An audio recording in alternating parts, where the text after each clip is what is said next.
Right, we're speaking to Paul Stramis, manager of Civics. Now, Paul, as you mentioned, Black Africa, they've streaked ahead now, holding a 10-point lead at the halfway mark. Civics had a good chance to catch them, but then you lost 2-0 against Black Africa in your final match. How did that match go?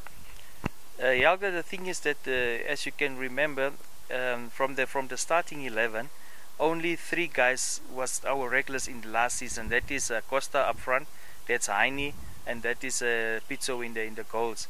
Donnelly last year didn't play very much under Ali Khan, the then coach.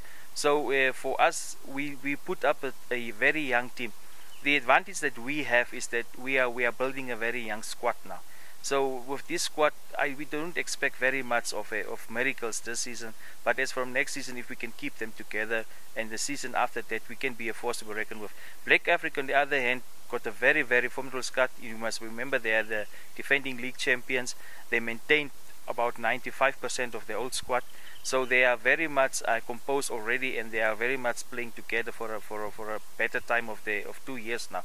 So for them but we had a good game against them, but we could see that the youngsters lack a little bit of experience, because in one instance Steven Garisep was only supposed to put the ball away, and still he passed the ball to Heinrich. I think at the end of the day, Black Africa, very, very good side, defending champions. They were victorious at the end of the day, and that somewhat how can halfway they can put their hand on the $1 million check. But as I said, still there is a lot to fight for. Any team from number 2 to number 7 can clinch the number 2nd spot or the number 3rd spot. So we still have something to fight for. Right, as you mentioned, you've got a young team in the making, but you've also going to offload some players. Who are they? Yeah, obviously, Jalga, we see the winner is getting 1 million. Mathematical wise, Black Africa is in a very, very good position to get that 1 million. We must be realistic. For us, on the other hand, is that but there's a 2nd place, there's a 3rd place, there's a 4th place. But we currently have a squad of 24 players, and we had a meeting and took a resolution that we will offload some of the players that is just earning their money for nothing. First of all, a youngster that came a season ago, it is Herman Amopala. It's one of the guys that we will most surely get rid of.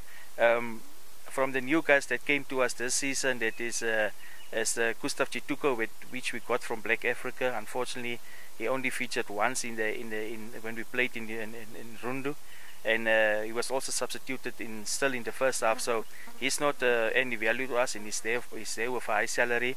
Yanda Nugosu, he just finished his studies as a teacher. He will be teaching in Kogarara next season, so it's no use keeping him here. Kalasius Kanjimi, he's with us now 2 seasons.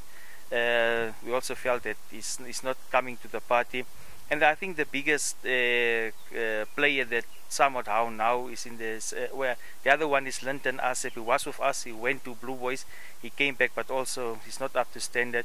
But one of our veterans that we unfortunately have to offload because of financial stories, is earning a big salary and he's not coming to the party, is Tugela Tuyeni.